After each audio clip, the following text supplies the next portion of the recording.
Hello दोस्तों, नमस्कार। आपके अपने यूट्यूब चैनल पर आपका स्वागत है। आज के दिन बाजार में भयंकर गिरावट हुई है, काफ़ी प्रेशर है, चौतरफा इंडेक्स आज के दिन टूटे हैं। ईरान की तरफ से एक बड़ी खबर सामने आ रही है जिसकी वजह से पूरा मूड खराब हुआ। डोनाल्ड ट्रंप की तरफ से भी कुछ खबरें देखने को मिल रही हैं। तो बाजार में कई सारी कंपनियां ऐसी हैं जिन्होंने आज के दिन लो भी बनाया है। निफ्टी 50 से जुड़ी हुई कंपनियां लाल निशान में हैं। तो सभी चीज़ों को इस वीडियो में हम डिस्कस करेंगे। वीडियो शुरू करने से पहले कहना चाहूँगा, अगर किसी ने चैनल पर फर्स्ट टाइम विजिट किया है तो चैनल को सब्सक्राइब कर लें और बेल आइकन को ज़रूर दबा लें। तो दोस्तों, निफ्टी 50 में लगभग 600 पॉइंट की गिरावट है। 2.5% के आसपास इंडेक्स टूटा है। सेंसेक्स में भी अगर देखा जाए, इसमें भी 2.5% के आसपास की गिरावट है। दोनों बड़े इंडाइसिस हैं, काफ़ी ज़्यादा टूटे हैं, काफ़ी ज़्यादा प्रेशर देखने को मिला।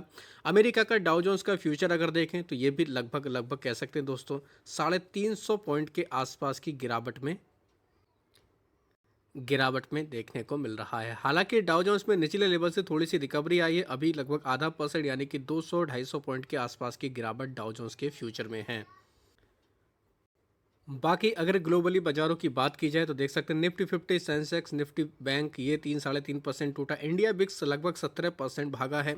बाकी डाउ जोन्स तो ऑलरेडी 450 पॉइंट की गिरावट के साथ बंद हुआ था फ्राइडे को। अगर यूरोप के बाजारों की बात करें, वहाँ की भी काफ़ी ज़्यादा हालत है। जर्मनी का डेक्स देख सकते हैं 2% टूटा। फ्रांस का फुटसी 2%, यहाँ पर भी गिरावट। हम लोग को दोस्तों सीएसी में भी लगभग 2% की गिरावट देखने को मिली है। यूरो स्टॉक्स में लगभग 2% की गिरावट। इनके अलावा बाकी और भी जो बाजार हैं हम लोग को दोस्तों 400 पॉइंट की गिरावट आईबेक्स 35 में है। फुटसी एमआईबी में लगभग 2.5% की गिरावट। तो दुनिया भर के बाज़ारों में काफ़ी प्रेशर देखने को मिल रहा है। साथ ही अगर एशियाई बाज़ारों का हाल देखें तो वहाँ पर भी काफ़ी प्रेशर देख सकते हैं आप लोग। चीन के बाज़ार में संघाई में 3.5% टूटा है। SZSE कंपोनेंट में भी 0.4% की गिरावट। चाइना A50 में भी 3% से ज़्यादा की गिरावट। हैंग सेंग तो लगभग 3.5% की गिरावट के साथ बंद हुआ। सबसे ज़्यादा गिरावट हुई है 6.5% की, वो हुई है कोरिया के कोस्पी में। तो यानी कि दुनिया भर के बाज़ारों में काफ़ी ज़्यादा हालात हमें नाजुक देखने को मिल रहे हैं। उनसे अगर कंपेयर करें तो भारत के बाज़ार गिरे हैं, लेकिन थोड़ा सा कम गिरे हैं। तो इतने ज़्यादा प्रेशर जो हो रहा है उसके पीछे के हम लोग को कुछ बड़े रीजन सामने आ रहे हैं।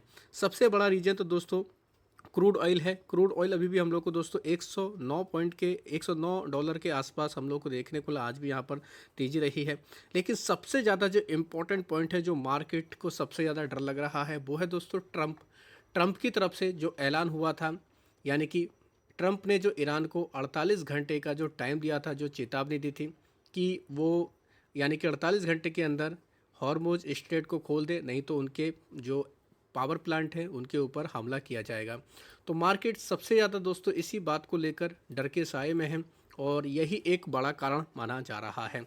तो इस धमकी के बाद दोस्तों बाज़ार को यही लग रहा है कि ट्रंप की तरफ से कुछ डिसीजन लिया जा सकता है, कुछ हमले किए जा सकते हैं। अगर पावर और एनर्जी सिस्टम के ऊपर, प्लांट के ऊपर हमला किया जाता है तो दुनिया भर में काफ़ी ज़्यादा किल्लत हो सकती है।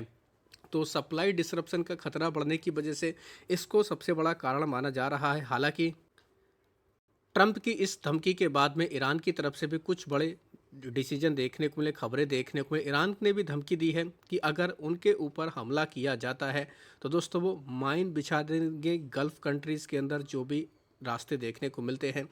और साथ ही इनकी तरफ से ये भी कहा गया है कि अगर ऐसा होता है, अगर अमेरिका की तरफ से हमला किया जाता है तो दोस्तों वो भी क्या करेंगे, खाड़ी देशों के बिजली पानी को निशाना बनाएंगे। यानी कि ये अब हम लोग को सिचुएशन काफ़ी गंभीर होते हुए देखने को मिल रही है। एक खबर ये भी सामने आ रही है कि कुवैत में अमेरिका के फाइटर जेट को इसकी तरफ से तबाह कर दिया गया ईरान की तरफ से, ऐसा रिपोर्ट में दावा किया जा रहा है। साथ ही एक और हमें खबर देखने को मिली है, ये अभी की खबर है दोस्तों, लगभग आधा घंटे पहले की खबर। ईरान ने चेतावनी दी है कि उसके तटीय इलाकों या द्वीप पर अगर अमेरिका की तरफ से हमला किया गया तो पर्शियन गल्फ में समुद्री रास्तों पर बारूदी सुरंगें यानी कि माइन बिछा दी जाएंगी। तो ये कहीं ना कहीं कह सकते हैं दोस्तों काफ़ी चिंताजनक खबर देखने को मिल रही है। तो 48 आवर आज रात को ख़त्म हो जाएंगे। तो इसको लेकर बाजार काफ़ी चिंता में देखने को मिल रहा है। हालांकि इससे पहले दोस्तों हम लोग को जो खबरें देखने को मिली थी कि इजराइल की तरफ से ईरान का जो न्यूक्लियर हम लोग को प्लांट देखने को मिलता है वहाँ पर हमला किया गया। उसके बदले में दोस्तों ईरान की तरफ से भी हमला किया गया था इजराइल के जो न्यूक्लियर प्लांट देखने को मिलते उसके आसपास। तो यानी कि ईरान काफ़ी ज़्यादा ज़बरदस्त तरीके से इनको एक तरीके से रिप्लाई कर रहा है, और मार्केट अब इसी चीज़ को लेकर काफ़ी ज़्यादा नेगेटिव है कि दोनों तरफ से हम लोग को सिचुएशन काफ़ी गंभीर देखने को मिल रही है, कोई पीछे हटने को तैयार नहीं है। तो ये चीज़ें अब हम लोग को लॉन्ग टर्म में यानी कि लंबा चलते हुए देखने को मिल सकती हैं। तो यही एक काफ़ी बड़ा डर का माहौल है, जिसकी वजह से हम लोग को बाजार में काफ़ी ज़्यादा गिरावट देखने को मिली है। अभी देखा जाए भारतीय बाजारों का, जब से ईरान इजराइल का ये वॉर चला है तब से लेकर अब तक लगभग 47 लाख करोड़ का मार्केट कैप वाइप आउट हो चुका है। कोविड के बाद में, कोरोना के बाद में ये दूसरी बार हमें देखने को मिला, तो यानी कि इतना ज़्यादा प्रेशर देखने को मिला। एफआईआई लगभग 1 लाख करोड़ दोस्तों इस मंथ यानी कि मार्च की ही बात की जा रही है, इतना पैसा निकाल चुके हैं। यानी कि इन्होंने, इनकी तरफ से लगातार बाजार में डंप किया जा रहा है, लगातार बिकवाली की जा रही है। तो एफआईआई की तरफ से पैसा निकलना ये भी कहीं ना कहीं दोस्तों काफ़ी गंभीर बात है। क्रूड का यानी मोटे मोटे तौर पर आप लोग 3-4 बड़े कारण मान सकते हैं। पहला, महंगा कच्चा तेल है। क्रूड के प्राइस लगभग $113 प्रति बैरल के आसपास है। इससे महंगाई और करंट अकाउंट पर दबाव बढ़ेगा। ये भारत को लेकर बात हो रही है। एफपीआई यानी कि एफआईएस की तरफ से लगातार बिकवाली 1 लाख करोड़ लगभग निकाल चुके हैं। इंडिया बिक्स लगभग 17% बढ़कर 26 के आसपास पहुंचा है। अमेरिका, इजराइल, यूएस को लेकर काफ़ी गंभीर चिंताएं हैं। साथ ही एशिया और अमेरिका के बाजारों में काफ़ी गिरावट देखने को मिली। एक और चिंता वाली खबर यह है, रुपया, अपना इंडियन जो रुपीज़ है वो भी काफ़ी कमज़ोर हो रहा है। लगभग 93.94 यानी कि 94 रुपये के आसपास ये हम लोग को पहुंचते हुए देखने को मिला। फर्स्ट टाइम हुआ है। रुपीज़ जब भी कमज़ोर होता है ये इंडिया की इकोनॉमी के लिए कहीं ना कहीं काफ़ी नेगेटिव माना जाता है। तो ये कुछ बड़े कारण हैं जिनकी वजह से बाज़ार में काफ़ी हम लोग को प्रेशर देखने को मिला। गोल्ड और सिल्वर की भी हालत काफ़ी ख़राब है। गोल्ड में लगभग 11,000 की गिरावट देखने को मिली। सिल्वर भी लगभग 21,000 के आसपास, यानी चांदी में भी 21,000 के आसपास की गिरावट हुई है। तो यानी कि कमोडिटी हो, मार्केट हो, कोई भी हो, सभी में गिरावट है। केवल बॉन्ड यील्ड्स बढ़ते जा रही। जब भी बॉन्ड यील्ड्स बढ़ती है तो ये मार्केट के लिए थोड़ा सा निगेटिव मानी जाती है। निफ्टी 50 का अगर हाल देखें तो काफ़ी चौंकाने वाला है। निफ्टी 50 से जुड़ी हुई कंपनियों की अगर बात की जाए दोस्तों, तो हम लोगों को ज़्यादातर कंपनियां, केवल 4 कंपनियों को छोड़ दिया जाए, HCL Tech, Power Grid, Infosys, ONGC, ये हरे निशान में हैं। बाकी हम लोग को 46 कंपनियां लाल निशान में देखने को मिल रही हैं, जिनमें सबसे ज़्यादा गिरावट किसमें है? टाइटन में, श्रीराम फाइनेंस में, जियो फाइनेंस में, ट्रेंट में, अल्ट्राटेक सीमेंट, एचडीएफसी लाइफ में। ये 5 से 6% तक कंपनियां टूट चुकी हैं। इनके अलावा एचडीएफसी बैंक लगभग 5% टूटा। एचडीएफसी बैंक के चेयरमैन ने जब से रिजाइन किया है तब से ऑलरेडी गिरावट है।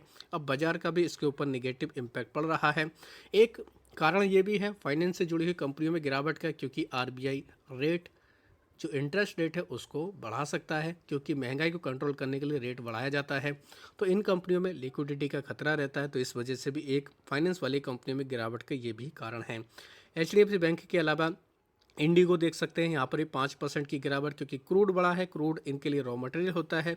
जितने भी जेट होते हैं, एरोप्लेन होते हैं, वो क्रूड से ही चलते हैं, तो इनके लिए भी काफ़ी खतरे वाली बात है। बीईएल, डिफेंस वाली कंपनियों में भी ऑलरेडी अब काफ़ी गिरावट है। टाटा स्टील 5% टूटा। अडानी एंटरप्राइज और अडानी पोर्ट, इनमें भी 4.5-5% की गिरावट है, क्योंकि अडानी का काफ़ी ज़्यादा एक्सपोजर हम लोगों को मिडिल ईस्ट में देखने को मिलता है। इसराइल के पास में जो हाइपर पोर्ट है वो अडानी का ही पोर्ट है, तो इस पर भी खतरे की घंटी है, तो इस वजह से भी यहाँ पर भी गिरावट। हिंडाल को भी 4% टूटा है। इनके अलावा बाकी और जो company MNM, SBI Life, Grasim, ITC, Asian Paint, सभी में हम लोग को चौतरफा गिरावट देखने को मिल रही है। यानी कि कोई भी सेक्टर ऐसा नहीं है जिसमें गिरावट ना हो, बस थोड़ा बहुत है। तो अगर आईटी सेक्टर थोड़ा बहुत हम लोगों को हरे निशान में देखने को मिला, जिनमें एचसीएल टेक और इन्फोसिस हरे निशान में हैं। तो ओवरऑल बाजार में काफ़ी ज़्यादा सिचुएशन हम लोग को पैनिक वाली देखने को मिल रही है। हर इंडाइसिस में काफ़ी ज़्यादा प्रेशर का माहौल है। स्मॉल कैप और मिड कैप इंडेक्स में भी काफ़ी ज़्यादा प्रेशर है। तो ओवरऑल कहने का मतलब यह है कि जब तक युद्ध के हालात कहीं से ऐसा सिग्नल ना मिले कि युद्ध हम लोग को ख़त्म होने की सिचुएशन देखने को मिले, तब तक बाजार में काफ़ी पैनिक का माहौल रह सकता है। हालांकि रिपोर्ट के मुताबिक ये भी खबरें देखने को मिल रही हैं कि ब्रिटेन और इनके अलावा फ्रांस वगैरह, जापान, ये सारे देश मिलकर कुछ हद तक दोस्तों समझौता कराने के प्रयास में हैं। हालांकि ईरान की अब शर्तें बढ़ती जा रही हैं। पहले 3 शर्तें थी, अब इनको बढ़ाकर 6 शर्तें कर दिया, जिनको डोनाल्ड ट्रंप ने खारिज कर दिया है। यानी कि अभी तक साफ यही दिख रहा है कि अभी ये युद्ध काफ़ी लंबा चल सकता है। बीच में खबरें भी देखने को मिली थी कि हॉर्मुज का रास्ता खोल दिया गया, केवल अमेरिका के लिए बंद रहेगा, तो इसके ऊपर बाजार का पॉजिटिव रिएक्शन होना चाहिए था, लेकिन बाद में हमें खबर देखने को मिली ईरान की तरफ से भी कुछ चेतावनियां देखने को मिली हैं। तो ओवरऑल खबरों के ऊपर बाजार का काफ़ी रिएक्शन तुरंत आ रहा है।